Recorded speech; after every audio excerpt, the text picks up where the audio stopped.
Muy buenas noches, Alejandro. Buenas noches, profe. Buenas noches a todos. Buenas noches a todos por esta nueva oportunidad. Soy que cuando nos sentimos tan contentos, tan felices de que, como tú llamas, esta oportunidad, se hicieron miles y miles y miles de amigos. Pero lo más lindo es que suceden otras cosas. Sucede que tú y tus compatriotas a uno le llegó el corazón. Y todos los días aparece una energía nueva como para seguir queriendo de que Venezuela sea libre lo antes posible. Así es.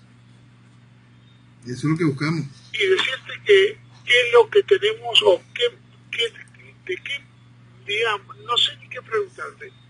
¿Cómo están las cosas? Tampoco te puedo preguntar porque todo el mundo la tiene que saber. ¿Has notado el cambio? ¿Qué tú has notado desde Venezuela? ¿Qué está pasando con todos aquellos países y el mundo que habla mucho de ayudar, pero hay algo efectivo? Bueno, profesor, en realidad lo que está pasando puntualmente en este momento, por más que se vea llamativo, ese como usted define bien, están hablando de ayudar, pero ¿está claro el objetivo? No. Están haciendo lo posible para generar dos grandes sensaciones. Y con eso me refiero a sensaciones que van a generar, lamentablemente, un proceso de enfriar la oportunidad de Venezuela de encontrarse con la libertad. El primero, a mi entender, porque se lleva un proceso que es muy lento, engorroso y muy poco efectivo, es todas las acciones de índole de justicia internacional. Todas estas solicitudes que se están haciendo, que están haciendo diversos países a las cortes internacionales, como hemos dicho en otras oportunidades, son importantes en pro del expediente que tiene que quedar marcado dentro del proceso revolucionario. Que quede muy claro que el proceso revolucionario viola los derechos humanos, el proceso revolucionario comete constantemente crímenes de lesa humanidad, tortura de manera sistemática. Cada una de esas cosas son importantes, pero ponerle fe en la salida y solución del problema a través de esos sistemas es un gran error. Lo otro, por lo menos esta deja algo, ¿no? Por lo menos esta deja algo y es una cosa que es importante. Pero la otra, la que está por cada vez tomar lamentablemente más cuerpo, es volver a encerrar al país en el juego del diálogo. Ese criminal juego del diálogo ya ha hecho que Venezuela, en cualquier cantidad de oportunidades, vuelva a perder la fuerza de la salida o el interés que puede haber despertado una salida real al problema, y ese interés se desaparezca, simplemente se pierda, porque existe la esperanza de un diálogo, y junto con la esperanza de un diálogo existen las esperanzas de nuevas elecciones. Por lo tanto, llevar al país hacia el matadero electoral, que es el objetivo que el gobierno y ciertos sectores de la oposición desean, a través de un nuevo adormecedor diálogo, esta vez que involucre cada vez más partes de la comunidad internacional. Bueno, según la noticia que podríamos decir está haciendo algo, de alguna manera hay una reunión en la parte financiera de 14 países. Bueno, yo supongo que entre tú y yo sabemos que eso es para juntar dinero para supuestamente de qué manera se sigue presionando a Venezuela. Sí, nosotros pasamos una serie de etapas, los países pasan una serie de etapas cuando se involucran en estos procesos revolucionarios, y cuando nosotros tenemos que tomar en cuenta de que Venezuela está bajo una tiranía comunista entronizada, tiene el control del país desde hace bastante tiempo ya. Ok, entonces hubo un momento donde las presiones diplomáticas tenían algún tipo de validez. Esas presiones diplomáticas pudieron en algún momento hacer que el gobierno minimizar al avanzar, pero nunca detenerse. Ahora, las sanciones económicas, por supuesto que hacen daño y son importantes de que ocurran. Por supuesto que mientras más sanciones económicas existan, más acorralado vamos a tener el gobierno. Pero lo que pasa es que cuando usted está dentro de la estructura de un proceso comunista, que siempre tiene los mismos aliados por naturaleza, y esos aliados ya tienen compromisos establecidos con Venezuela, como es el caso de Rusia y China, no importa las sanciones que haga, siempre aquellos dos van a tirar salvavidas, y esos salvavidas van a mantener a flote, casi que por debajo del agua, donde se ahogue la gente, pero la gente no importa, lo que quieren es que se mantenga a flote el gobierno. Entonces, las sanciones económicas quitan el aire, pero no ahogan, porque siempre se encuentra con ese suplidor, esa persona que viene a tu rescate, que en el caso de China y Rusia seguirán funcionando de oxigenante a esto. Nosotros tenemos el gobierno, la estructura revolucionaria, tiene a su favor un oxigenante interno que es la oposición. Entonces, por eso es que siempre insisto que vivimos bajo un régimen socialista, gobierno socialista y oposición socialista. Entonces, ese oxigenante interno hizo posible las múltiples alcabalas democráticas para esta desgracia, pues son 20 y tantas elecciones en 20 años. Es una cosa realmente absurda. Pero adicional están los oxigenantes fundamentales, tanto de capital como de estabilidad política, que en este caso son los de siempre cuando hay un país comunista involucrado. También uno puede decir que no sé, por eso digo, de cómo lo ven ustedes de adentro de Venezuela. Porque de acá uno ve de afuera y dice, todo parecería que fuera tan, como bien tú dices, lentamente funcionando. Es como que no hubiera, porque dadas las características tendría que ser mucho más dinámica todo el proceso.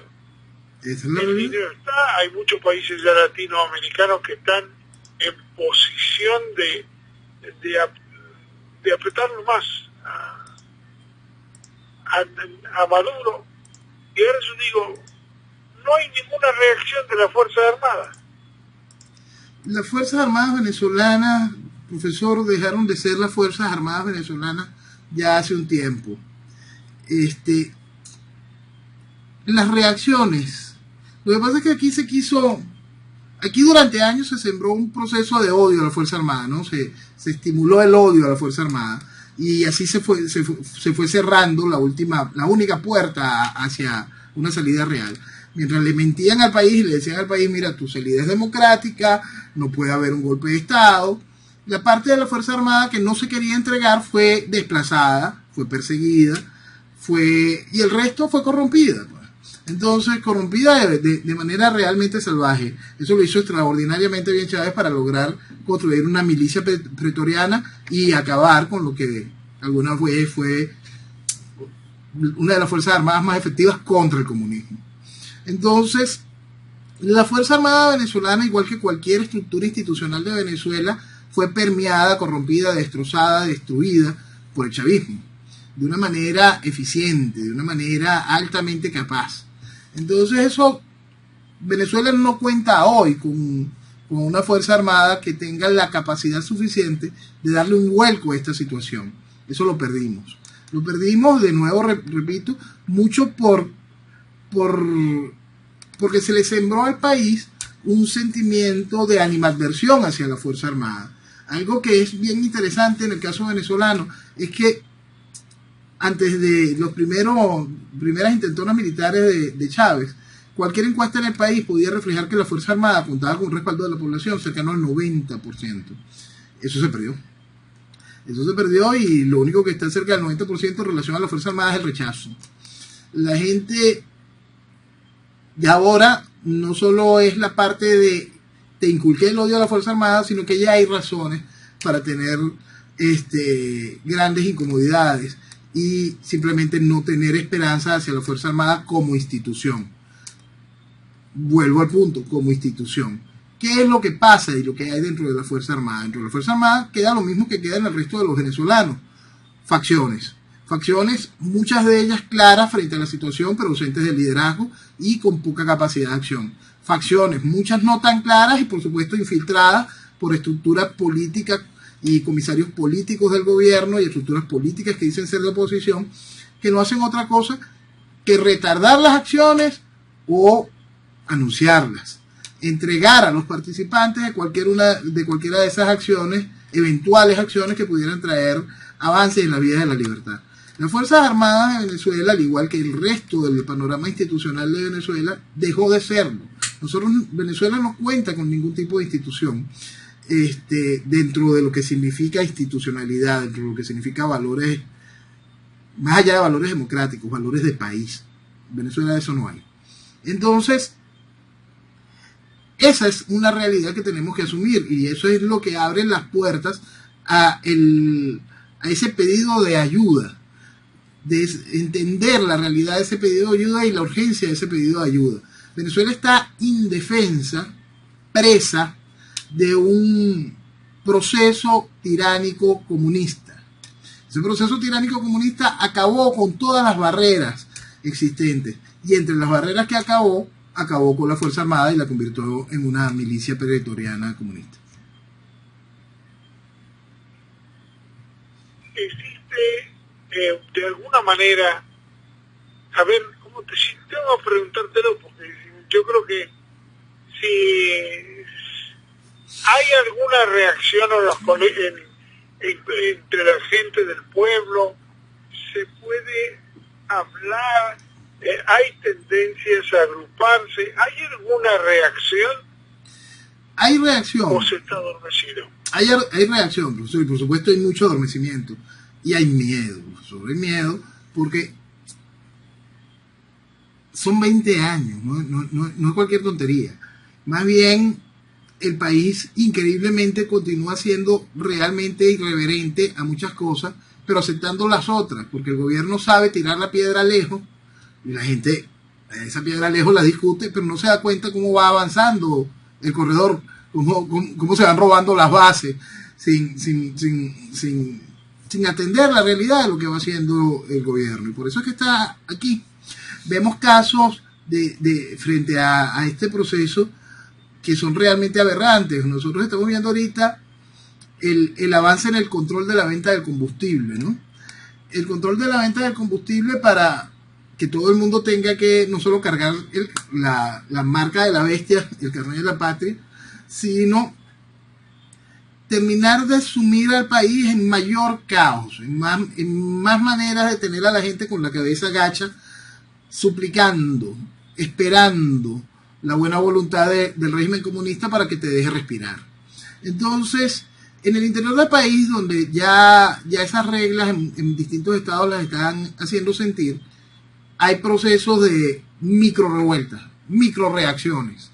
Esas no pasan de ser micro reacciones debido a ese miedo a organizarse, debido a ese miedo a entender que se necesita avanzar, que no puedes dejar solo a una persona que protesta, que esa persona que protesta debe ser acompañada y que esa protesta no se debe quedar en la protesta por el combustible, que esa protesta tiene que tener un solo objetivo, que es libertad. ¿Hay miedo a dar esos pasos? Sí. ¿Fue adormecida la sociedad para que no despertara ante esta realidad? Sí. ¿Hay mucha sociedad corrompida? Sí. Entonces, eso es otra de las cosas que obliga a esa ayuda, porque el daño ya está hecho. Como sociedad, Venezuela tiene una herida profunda, realmente profunda, porque no sabes en quién confiar.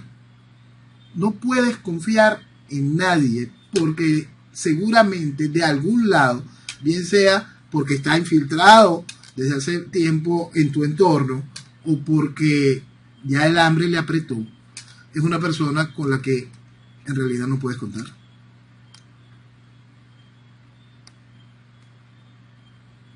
Por eso te decía que cuando uno está de afuera, ese es el problema, que cuando uno en la vida interna y uno, yo he estado en países en donde el comunismo está. ¿Y cómo le explicas al que está afuera? Por ejemplo, en Cuba, cuando tú vas a Cuba, realmente la gente cubana no sabe explicar a los demás fuera del país de que existe lo que se llama la libreta de racionamiento. Ahora, esa libreta que yo la vi, yo estuve, vi cómo repartían un pan todos los días a cada una de las personas.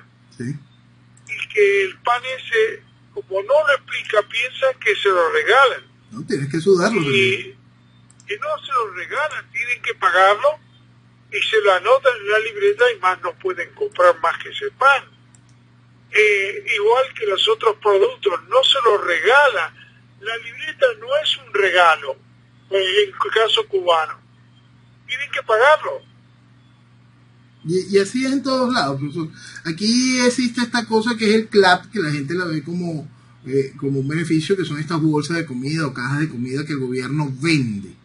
El gobierno subió ahorita el CLAP no sé en cuántos miles % el valor, porque el subsidio ridículo y la mentira económica a la que el gobierno somete al país es muy grande, pues. Entonces, después de la reconversión, después de haberle quitado al país los 5 ceros estos, quitado a la moneda los 5 ceros, tuvieron que reajustar todo, pues, y entonces tenemos este aumento. Estos aumentos, igual que el próximo aumento de la gasolina, son cosas que se pueden medir en 1000%, 5000%, 13000%, y aún siguen siendo cosas que resultan económicas cuando las comparas con el mercado internacional, porque así de amorfa hace la economía, el socialismo. Entonces, igual la gente tiene que conseguir el dinero para poderlo pagar.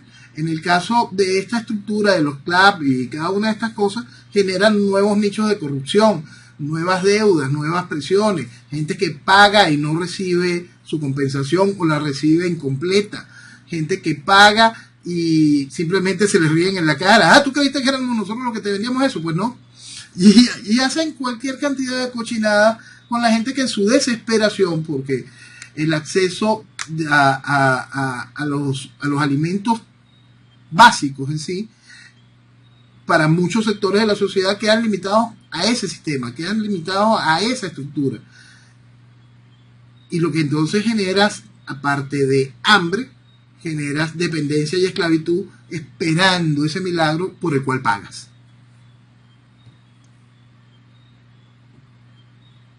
Yo creo que por eso estaba preguntando y vamos a hablarnos un poquito, a salirnos un poquito no del tema, sino a decirte cuáles son las informaciones que te están llegando referente a la actitud de Estados Unidos y cuáles son las supuestas expectativas que hay. ¿Están esperando que las Fuerzas Armadas se rebelen? Yo creo que... ¿Tú lo crees? ¿Tú lo percibes? Yo creo que el mensaje que ha dado el presidente Trump en ese sentido ha sido muy claro, ¿no? Fue una última oportunidad a la Fuerza Armada de reivindicarse y dejar de ser el hazmerreír y empezar a comportarse como una Fuerza Armada de un país que está siendo tomado, que tiene un ejército de ocupación, y que debe reaccionar. Punto. Ese fue un mensaje muy, muy claro. La Fuerza Armada tiene como reaccionar. Yo creo que el mensaje está llegando tarde. Yo creo que lamentablemente ese mensaje está llegando tarde, no por culpa de Trump, culpa de la estructura que dejó Obama, culpa de el proceso que los demócratas armaron de dejar hacer. Y dejar hacer lo trajo aquí. Entonces, frente a esa realidad, el presidente Trump pone una oferta en la mesa a la Fuerza Armada venezolana. Hagan lo que tienen que hacer como Fuerza Armada. No hay mayor movimiento, no se puede hacer, no hay espacio para hacerlo.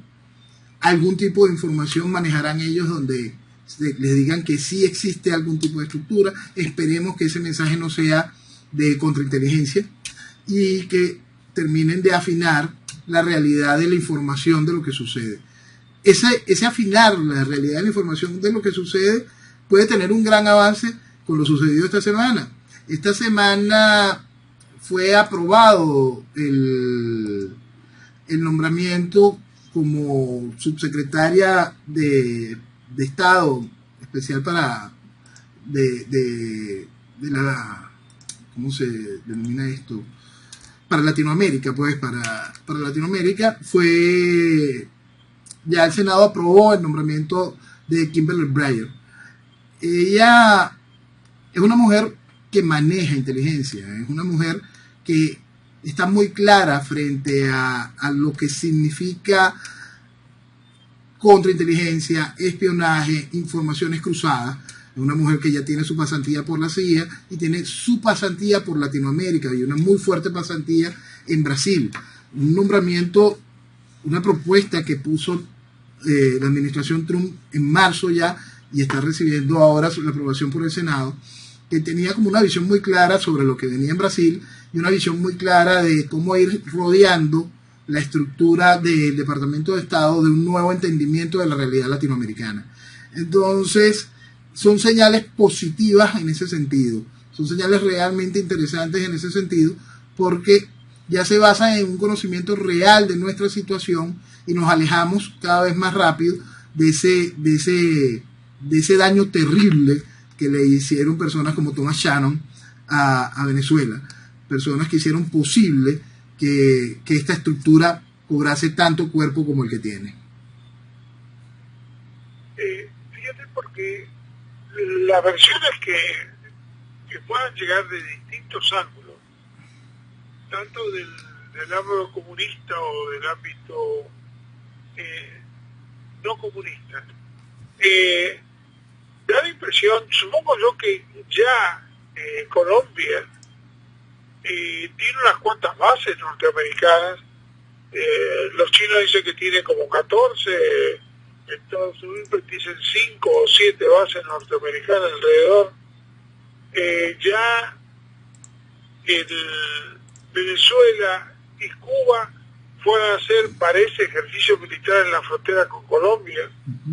Esas las informaciones que dieron. Hay muchas otras bases alrededor de Colombia, de Venezuela. Da la impresión como que si el río Sena agua trae, ¿no? Sí. Da la impresión de que se está preparando como algo, reforzando todo alrededor de la frontera con Venezuela. Sí. Y yo supongo que si llega a ganar en Brasil la derecha, más todavía, para cerrar la otro tipo de frontera extensa que tiene con ustedes. Sí. El triunfo de Jair Bolsonaro en Brasil ya es algo técnicamente cantado, lo cual es beneficioso. Póngale a la gente lo que quieran decir, lo que sea, por favor, estamos hablando de que en Brasil continuaría el proceso de Lula y Dilma. Lo que viene con Jair es otra cosa. Entonces, volviendo al tema de lo que sucede en nuestras fronteras y lo que acontece directamente en Venezuela. Yo no creo en ningún momento que el planteamiento de los Estados Unidos se base en convertir a Venezuela o dejar que Venezuela se convierta en Siria. No es algo que le conviene a Colombia, no es algo que le conviene a las Antillas, no es algo que le conviene a Brasil, no es algo que le conviene a los Estados Unidos. Generar un conflicto de esa magnitud en este hemisferio es algo que yo lo veo bastante lejos de la realidad. Aparte de que para tú tener un Siria necesitas tener un enemigo serio como Al-Assad y necesitas tener unas fuerzas armadas y necesitas tener un concepto político, un concepto teológico, una cantidad de cosas que hacen que te una en una fuerza. No es lo que hay aquí. Lo que hay aquí con respecto a eso es un chiste. Entonces, pero es un chiste que mata, pues. Al venezolano le hace daño, al venezolano lo quiebra, al venezolano lo persigue, lo secuestra, lo tortura y lo mata. Eso es lo que hace la revolución.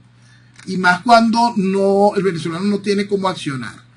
Entonces, frente a ese proceso, por supuesto es lógico que que la revolución, que la estructura de gobierno haga lo posible con sus asociados de manejar la imagen de que va a defenderse, de que está rodilla en tierra, dispuesto a dar la vida, y cada una de las estupideces que dicen los comunistas siempre antes de salir corriendo, que es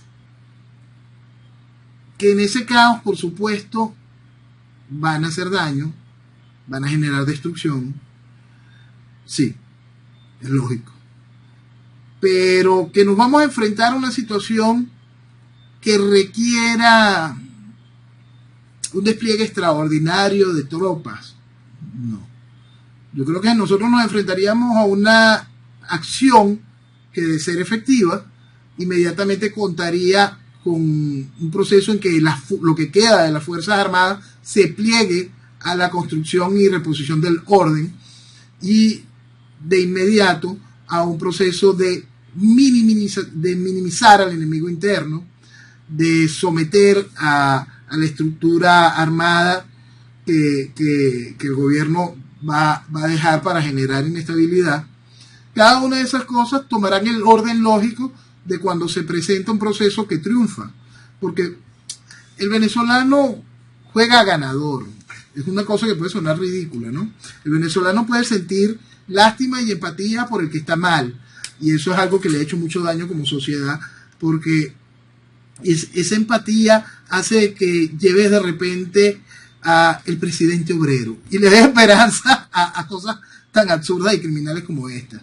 No, la gracia es que también el venezolano juega al ganador, y si existe la posibilidad de poner fin a esto a través de un proceso de fuerza, ese proceso de fuerza contará con mucho más apoyo del venezolano de lo que espera el mismo gobierno, y mucho más apoyo de lo que puede esperar cualquier observación internacional que no entienda la idiosincrasia del venezolano.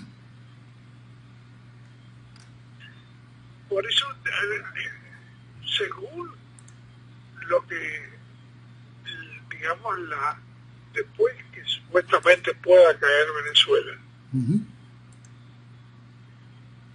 parece que a nivel internacional las autoridades venezolanas no están en Venezuela, sino están afuera todavía. Supuestamente las juntas que fueron bien elegidas y la parte legal de Venezuela está, supuestamente le dan poder. Son gente que viene del mismo nivel socialista que está en tu país. Sí, nosotros tenemos un no veo que toda esta gente sea con una mentalidad diferente al socialismo. No. Por eso es que yo insisto siempre en esto, profesor. Nosotros Venezuela vive bajo un régimen socialista, gobierno socialista y oposición socialista. No tienen nada distinto que ofrecer. No pueden ofrecer otra cosa, no saben hacer otra cosa y no quieren otra cosa. En cambio, ¿qué sucede en el país? ¿Es Venezuela de por sí socialista? No, Venezuela se habitúa a la capacidad de trabajo que le marque el liderazgo, que le marque quien vaya a ejercer las riendas de la nación. Y entonces Venezuela trabajará en ese sentido y crecerá en ese sentido. Y si ese liderazgo hace lo correcto, tendremos un país que evolucione a velocidades extraordinarias. Volveremos a tener los números que marcamos al inicio del 90. Simplemente se da la vuelta a la tortilla porque las sociedades funcionan en base a sus liderazgos y el venezolano responde a un liderazgo correcto de manera eficiente y va a trabajar y voltear esa tortilla y cambian las cosas. Pero si el liderazgo lo que ofrece es lo mismo, lo que vamos a seguir es deteriorando el país, lo que diríamos es un proceso de retroceso. Yo creo que en la mentalidad de lo que ocupa hoy la oficina oval y su entorno directo, hay un sentimiento claro de que eso no es positivo para Venezuela. En la mentalidad del presidente Trump hay un concepto comercial en la visión de muchas cosas, ¿no?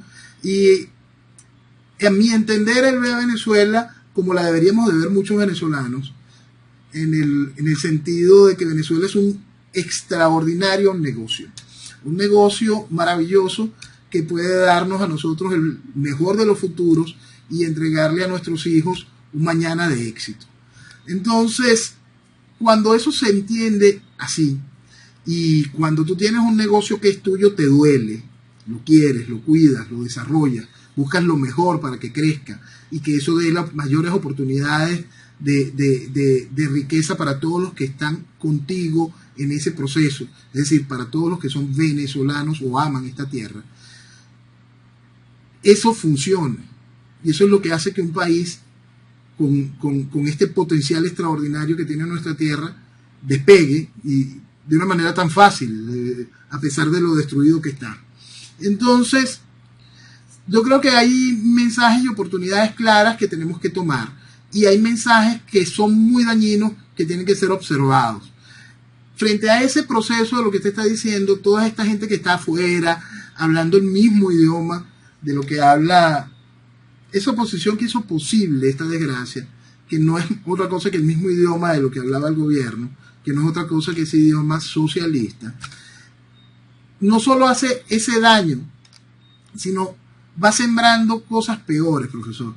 Yo quiero que hay algo que nos tiene que preocupar muchísimo, muchísimo, que fueron las declaraciones de el ex subsecretario para asuntos de drogas, el embajador Bromfield, cuando calificó Venezuela de algo más peligroso aún que un narcoestado. Lo certifica como un narcoestado y lo califica de algo más peligroso aún como un narcoestado.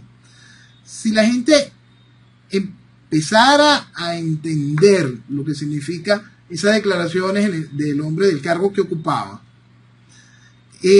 son realmente importantes y significativas.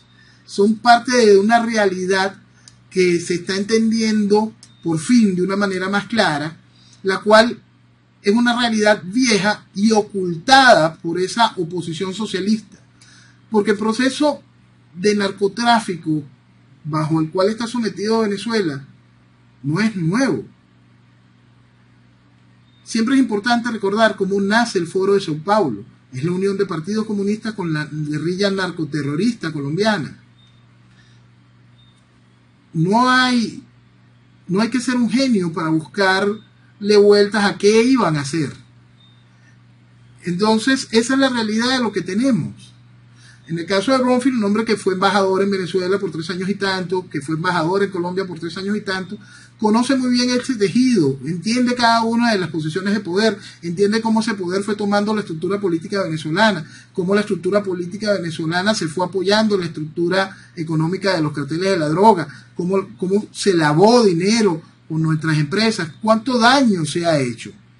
Y por eso ese calificativo tan extraordinariamente fuerte que bien puede ser dicho hasta por un senador, puede ser dicho por un diputado, pero que lo diga un hombre que estaba en ese cargo, ese calificativo frente a un país del continente y un país del cual él fue embajador, es algo que tiene que prender mucho las alarmas de quienes no han entendido la realidad de lo que está sucediendo.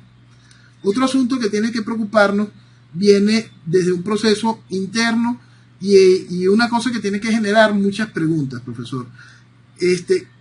Esta semana fue liberado un joven que tenía 4 años prisionero por el chavismo. 4 años después de que Juan Manuel Santos lo entregó de una manera criminal. Se lo entregó al proceso dictatorial, el proceso tiránico que vive Venezuela. Este joven Loren Salet, estuvo 4 años preso y hoy sale expatriado. Sale con destino a España. Hay que alegrarse por el hecho de que por fin Loren vuelve a ver la luz. Pero, ¿cómo sale Loren del país? Aparte de lo terrible que es que sales expatriado, sales a través de un mecanismo que el gobierno denominó la Comisión de la Verdad de la Asamblea Nacional Constituyente. Es decir, el gobierno español mandó a un funcionario con rango de ministro a reconocer la estructura de la Asamblea Nacional Constituyente para poder obtener la libertad de Loren Salet. El gobierno español forma parte de la estructura de la Comunidad Europea, de Europa, y Europa calificó la elección de esta Asamblea Constituyente como ilegítima. ¿Qué quedó aquí en este cuento? ¿Cómo vamos ahora a entender este proceso? hasta dónde este juego de mañana de nuevas liberaciones que el gobierno hará debido a que, suena feo, se le ensució la jaula con el asesinato del concejal Fernando Albán. Entonces, todo lo que va a hacer el gobierno lo va a hacer a través de esos mecanismos que ya el gobierno español reconoce. Cada uno de estos pasos van en pro de legitimar ese aparato que va a emanar una nueva constitución. Lo que estamos viviendo es realmente peligroso y está enmarcado dentro de ese juego que promete un nuevo diálogo. Un nuevo diálogo frente a esa otra realidad de la que estábamos hablando, de que Venezuela es calificada ya formalmente por un hombre de altísimo rango como narcoestado. Es realmente grave lo que está sucediendo en el país y muchos venezolanos aún están muy lejos de entenderlo. Pero si tenemos por eso las perspectivas que hay, lo que uno está percibiendo y cómo está el mundo, algunas veces uno lo sorprende, porque seguro que ya viene el presidente de España, creo que va a ir para allá, para Maduro, a saludarlo, no sé qué cosa. No lo pongo en duda. Él vino a Latinoamérica en estos días, tuvo cierto prurito de venir a Venezuela, pero después de este paso, por supuesto que Sánchez no perderá la oportunidad de venir a abrazar a su camarada. Y por de alguna manera uno está viendo cómo el círculo aparentemente está cerrado, porque tampoco puede tocar las ganancias de Sigo, que está aquí en Estados Unidos, por el momento, y el paso que viene es no comprarle petróleo a Venezuela. Ese será el paso siguiente. Es un paso que ha sido lento de dar, ¿no? Porque los Estados Unidos no es dueño de sus empresas. Lo que tienen es que poner restricciones a las empresas, y poner restricciones mata la libertad de la economía, y es una discusión eterna, grande y difícil de llevar para muchos, ¿no? La realidad es que primero tienes que mostrar un expediente muy grande para poder decirle a las empresas norteamericanas: a este cliente no le puedes comprar. Las sanciones a este cliente incluyen que tú te metes en problemas si existe algún tipo de negociación a ese cliente, a ese proveedor. Entonces es una cosa que es bastante cuesta arriba, y primero se necesita mucho proceso político para que venga esa decisión de no te puedo comprar más petróleo, no te voy a comprar más petróleo. Más sí existe esta otra visión dentro del proceso de las sanciones, que está quién está prestándole dinero a Venezuela. Esa pregunta corrió esta semana, y todos lo sabemos, pero viene ese proceso. Esos salvadores siguen jugando a darle espacio a la economía venezolana, a la economía del gobierno, pues a la economía que permite que el gobierno respire mientras sigue instaurando el proceso tiránico. Ellos van a encontrar la forma de sobrevivir a eso. Siempre lo han hecho, pues Cuba lo demostró y lo demuestra cada día, pues el periodo especial mató gente, pero ese no fue su problema. Los mataba de hambre, pero ese no era el problema. Lo importante es que la revolución prevaleciera, y la revolución tiene años matando gente.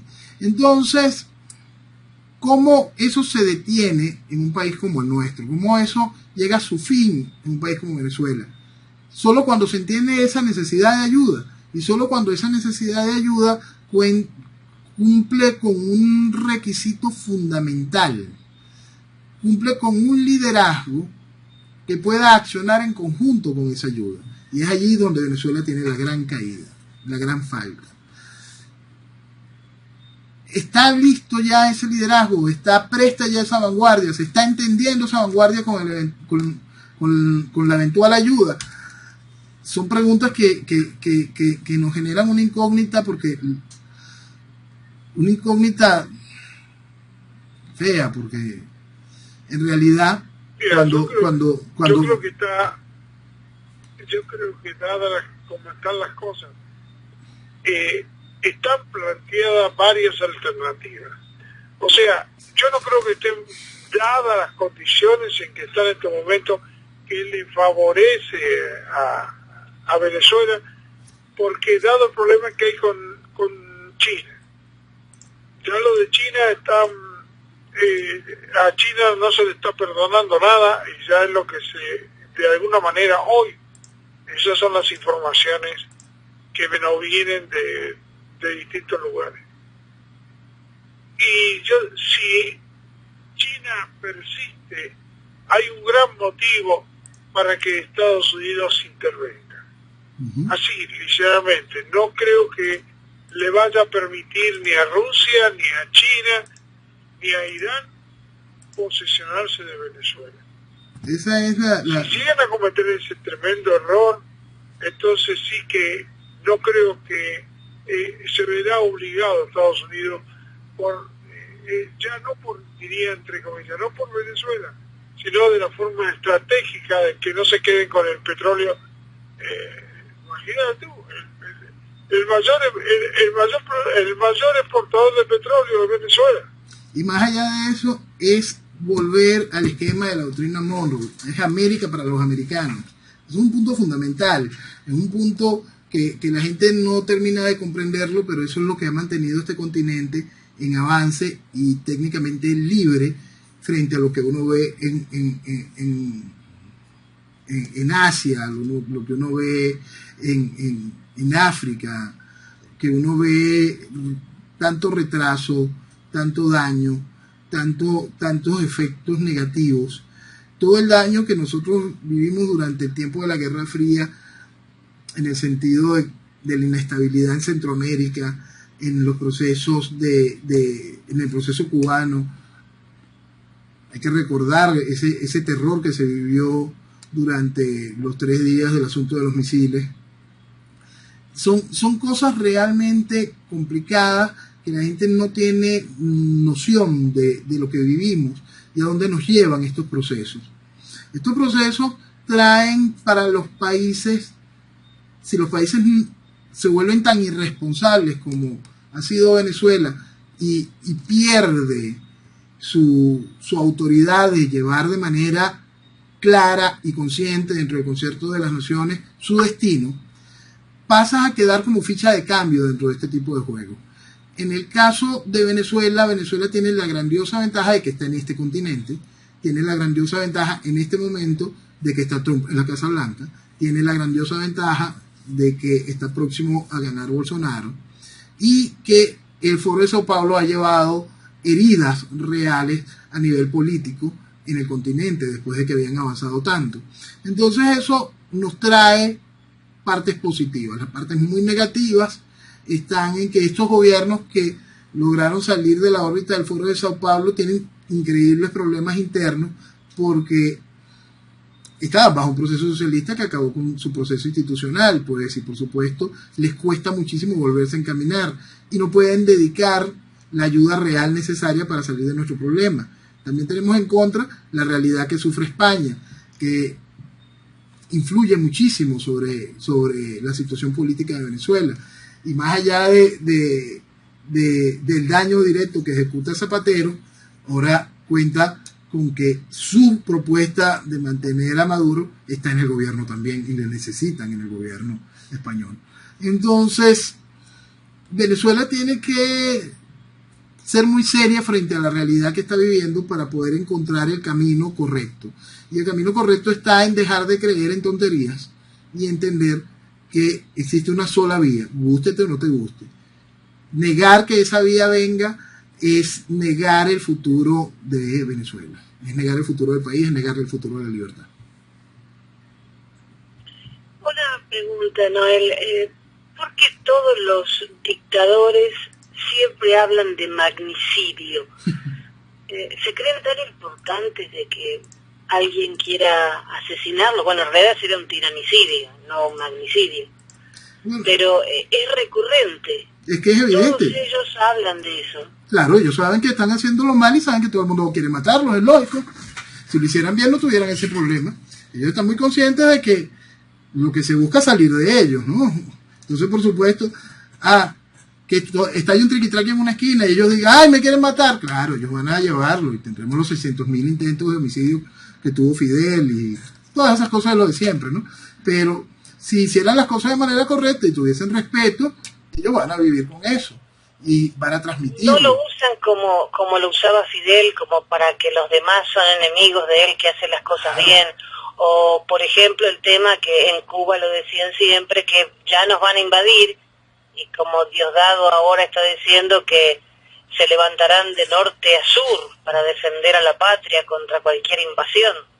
Eso siempre no lo hacen un poco como para... Claro. Para asustar a la gente. Claro, ellos tienen que victimizarse y hay gente que les creerá el cuento. Pero cada vez que sueltan con esos cuentos de se levantará el pueblo del norte a sur, o se irá y los fusiles llegarán a Nueva York, cada una de esas cosas todo el venezolano sabe que es una gran pendejada. Porque en el país no existe un núcleo en pro de lo que está sucediendo. Aquí nadie quiere la revolución, aquí el país detesta a la revolución, detesta la estructura de gobierno, que no tiene cómo sacarlos otra cosa, que han sido tantos años de proceso de destrucción del venezolano, que no tiene las fuerzas ni la capacidad organizativa para lograrlo, que no cuenta con el liderazgo para lograrlo. Eso es otra cosa. Pero dentro del país no existe el más mínimo respeto a la estructura de gobierno. No existe ningún tipo de apego emocional a eso que es la revolución. Lo que existe es un inmenso desprecio hacia esa estructura y por fin sectores del país están entendiendo, sobre todo el sector de que es país, no la costra que es la estructura comunicacional y dirigente y cultural del país. Esa costra asquerosa sigue vinculada al socialismo, pero ya el país está entendiendo que lo que está sufriendo es socialismo. Ya el país está entendiendo que el que te habla de socialismo es alguien que tienes que patear, que tienes que alejar, que tienes que colocar lejos de ti, porque lo que viene es hacerte daño como nación. Entonces, el país está muy claro en lo que viene a ser su base, de lo que viene a ser el venezolano promedio, pero lamentablemente se encuentra ausente de liderazgo, está huérfano, el venezolano promedio está huérfano, y como cualquier sociedad necesita líder, necesita un pater family, y ese es el problema, porque ese mismo problema lo tiene el que nos quiere ayudar. ¿Con quién me voy a entender? ¿Cómo lo vamos a hacer? Porque esto no es un barco que tú puedes dejar sin timonel. Y eso es lo que pasa. Y eso es lo que tiene a Venezuela, como está, sin rumbo y en picada. Es que nosotros hace mucho tiempo que estamos hablando todos los domingos sobre un mismo tema. Y cada vez que tenemos que hablar hay cosas nuevas y cada vez más terribles. Y está despertando la gente, pero no lo necesario como para hacer el cambio. Creo que hay el error es en una simple letra, no es votar con B corta, sino votar. Sí. Y lo peor es con B larga, es una simple letra que haría la gran diferencia, ¿no? Una diferencia enorme. Mientras tanto, existe dentro del país toda una estructura política y comunicacional que le está sembrando al país de nuevo la mentira del voto, que está llevando al país de nuevo hacia la mentira del diálogo.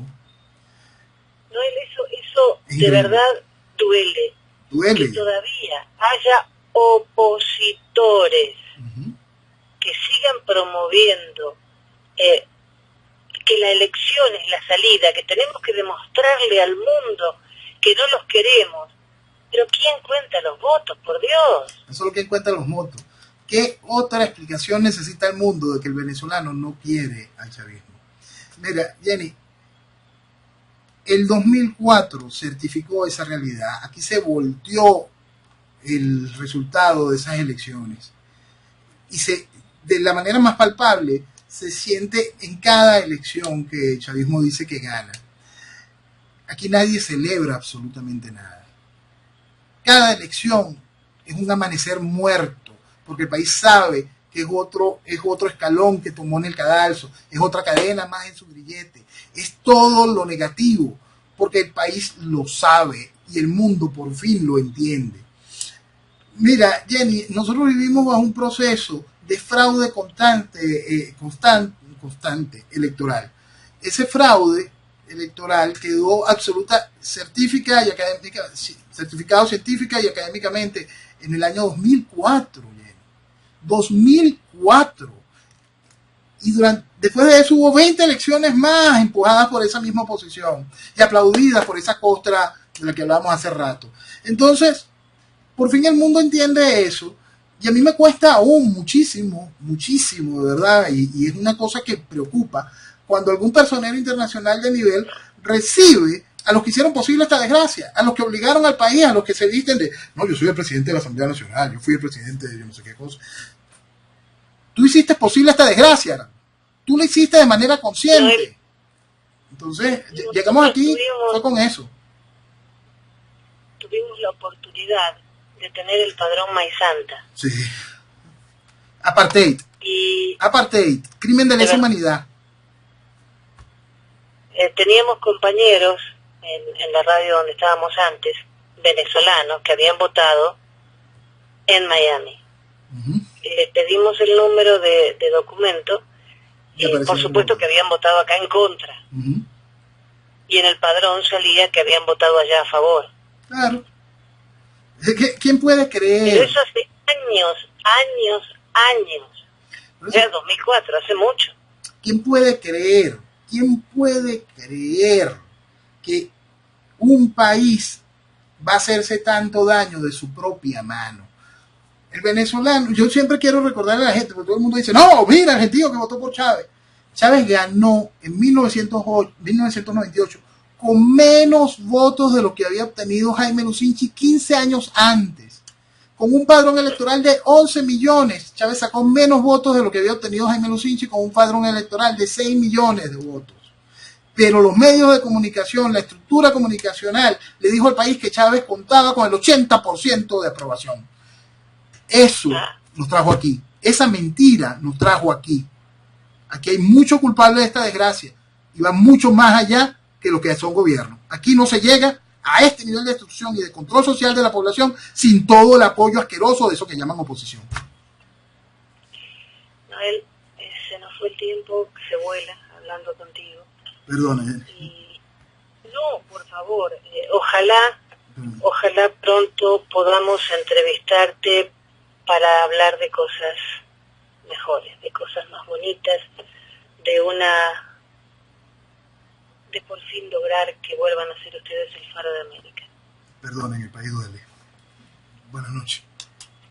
Gracias, chao.